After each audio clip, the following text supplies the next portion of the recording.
Assalamualaikum warahmatullahi wabarakatuh. Anak-anak, kita kembali ke pembelajaran daring. Hari ini kita materi perkembangbiakan secara vegetatif pada hewan.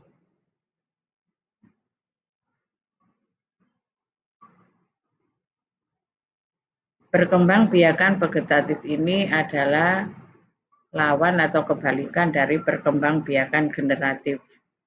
Perkembangbiakan vegetatif tanpa melalui proses perkawinan dan pembuahan.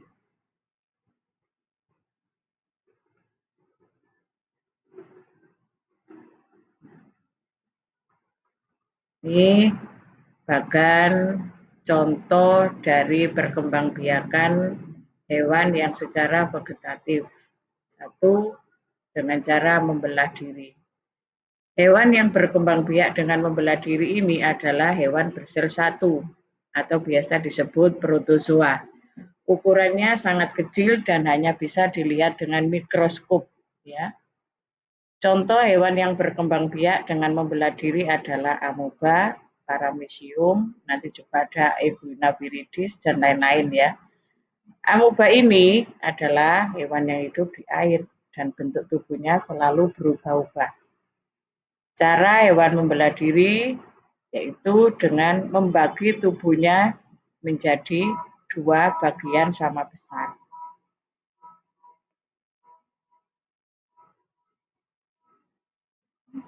Nah, lanjut. Berikut bahkan proses pembelahan diri pada hewan paramecium ya, perhatikan. Nah, kita lanjut lagi. Contoh berikutnya adalah hewan yang berkembang biak dengan bertunas. Mari kita perhatikan gambarnya. Ada yang bertanya, kok seperti tumbuhan ya? Prinsipnya memang seperti tunas pada tumbuhan, padahal itu hewan. Hewan ini berkembang biak dengan tumbuh tunas yang awalnya menempel pada tubuh induk. Jadi berupa tonjolan. Lihat di gambar sana ada tonjolan. Nah, tonjolan itu diistilahkan dengan tunas. Contoh hewan yang berkembang biak dengan cara bertunas adalah hidra. Itu adalah contoh yang namanya hidra. Nah, kita lanjut. Bagaimana cara proses pertunasan hidra? Kita perhatikan dengan seksama gambar beberapa hewan hidra di sana. Ya, itu menunjukkan tanda panah. Ada tunas-tunas, akhirnya tunasnya melepas, jadilah induk, jadilah calon hewan baru. Ya. Dari induk tadi tonjolannya lepas, ya. Lepas tumbuh calon individu baru. Kita lanjut. Yang ketiga itu dengan cara perkembangbiakan fragmentasi.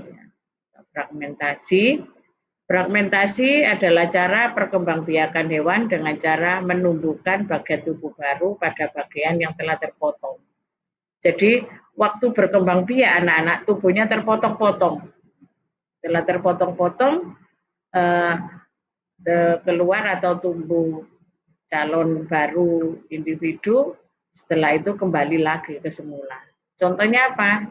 Hewan ini adalah cacing planaria. Cacing planaria. Ini adalah salah satu contoh yang berkembang biak dengan fragmentasi atau memotong-motong tubuhnya sendiri. Ya, kita lanjut. Nih, supaya kita langsung melihat berikut gambar proses bagaimana cara fragmentasi pada planaria. Memotong-motongnya seperti apa? Kita simak gambar itu ya. Tolong perhatikan dengan seksama. Di bagian kepala ada tanda panah itu dipotong jadi berapa itu dihitung. Setelah tumbuh calon baru, maka akan kembali lagi ke bentuk semula. Itulah proses bahkan fragmentasi ya. Kita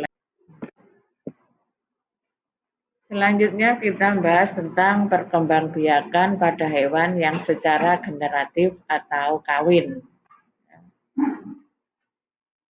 Melalui apa saja yang secara kawin ini? Satu, kelompok vivipar atau nama lainnya berkembang biak dengan cara beranak atau melahirkan. Jadi dengan cara beranak melahirkan, hewan seperti ini dikenal dengan mamalia atau biasa disebut hewan menyusui. Ya, kita cari contohnya nanti ya. Induk hewan akan mengandung selama beberapa bulan dan melahirkan anaknya. Oh iya, lamanya masa kehamilan berbeda antara setiap jenis hewan. Ciri-ciri umum hewan vivipar adalah menyusui, mempunyai daun, telinga, dan tubuhnya ditutupi rambut. Contoh hewan vivipar, sapi, anjing, kelinci, dan tolong disebutkan lagi masih banyak ya. Selanjutnya contoh hewan vivipar. Ya, kita perhatikan gambar-gambarnya ada apa saja itu ya. Lucu ya, sebelum lihat hewan-hewan kita harus bisa merawatnya dengan baik. Ya, kita lanjut. Sekarang ovipar.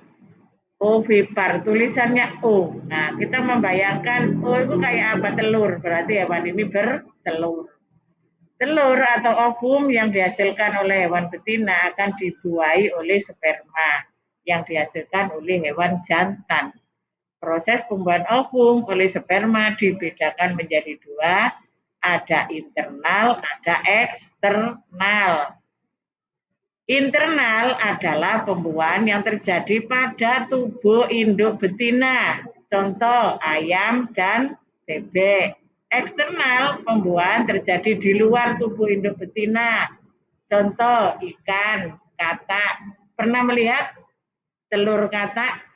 Kalau di rumahmu di desa ada sumuran lawas, lama itu biasanya pinggirnya nempel-nempel kayak busa, yaitu telur katak.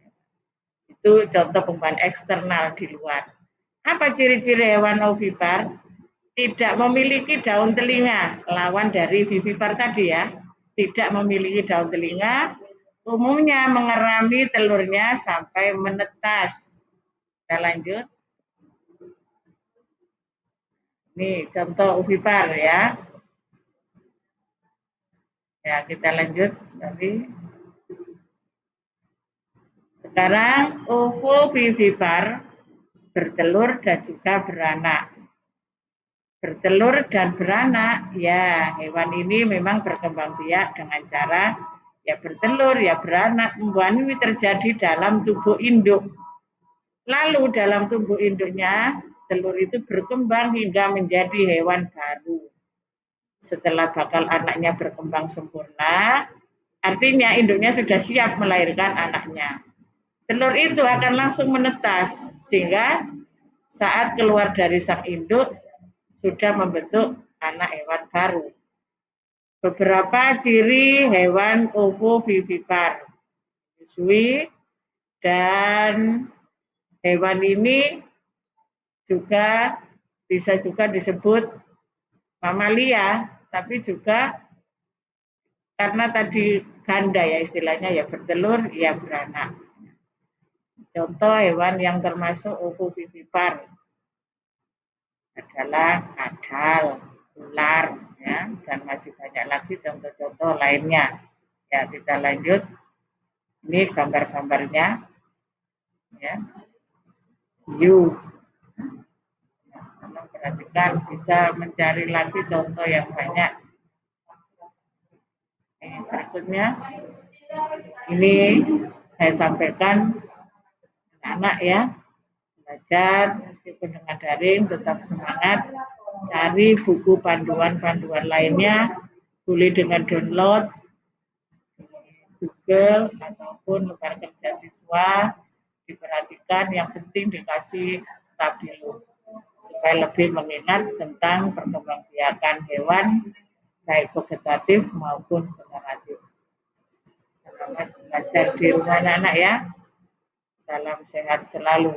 Terima kasih dan tetap semangat belajar. Wassalamualaikum warahmatullahi wabarakatuh.